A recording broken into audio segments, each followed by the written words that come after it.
আসসালামু আলাইকুম, কেমন আছো তোমরা? আশা করি আল্লাহর রহমতে অনেকটাই ভালো আছো। আল্লাহর রহমতে আর তোমাদের ভালোবাসায় আমি অনেকটাই ভালো আছি। তো আর বেশি দেরি না কইরা চলো আমরা শুরু কইরা দেই চুক্তিবদ্ধ ভালোবাসা গল্পের পর্বটা। ঘুমের মাঝে আমাকে চুমা দিয়ে তুমি চলে যাবে আর আমি কোনো কিছুই বলবো না। আজকে তোমাকে আমি কঠিন শাস্তি দেব। আমার কথা না শুনলে তার পরিণাম ভয়াবহ হবে। তাসিবার কথার উত্তরে আমি বললাম, প্লিজ তাসিবা আমাকে যেতে দাও, চাচা জানলে অনেক সমস্যা করবে। তাসিবা বলল, আমিও চাই আব্বু ঝামেলা করুক। এই তুমি নীলাকে তোর ভাইকের পিছনে কেন বসাইছিলি? ঠিক তখন তাসিবা আব্বু আব্বু বলে তাসিবা তার আব্বুকে ডাকতেছে।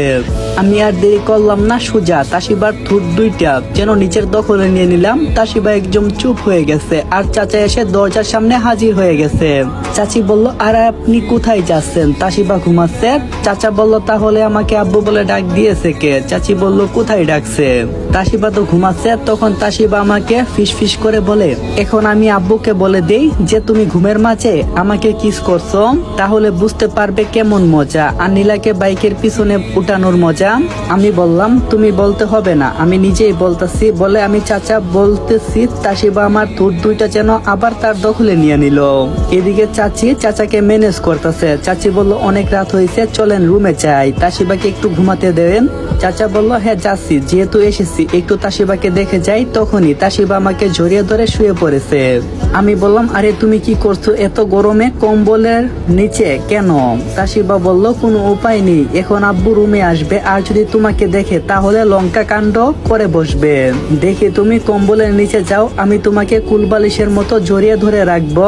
আমি বললাম, হ্যাঁ যাইতাছি, এই গরমে কম্বলের নিচে যাইতে হবে। মাথাটা নিচে নিয়ে তাসিবার পা দুটা আমার উপরে আমাকে শক্ত করে জড়িয়ে ধরেছে।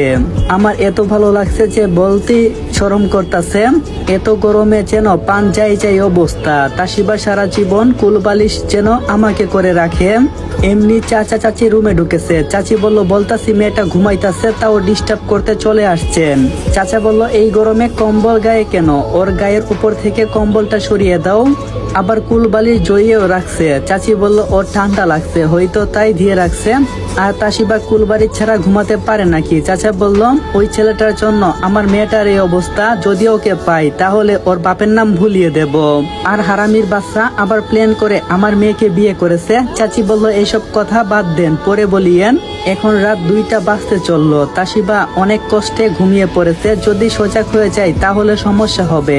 চাচা বলল, হ্যাঁ একদম ঠিক বলছো, চলো আমরা রুমে যাই। চাচা চাচি রুম থেকে বের হয়ে গেছে। ওনারা বের হতে আমি যেন একটা স্বস্তির নিঃশ্বাস ছাড়লাম। আমি ফিস ফিস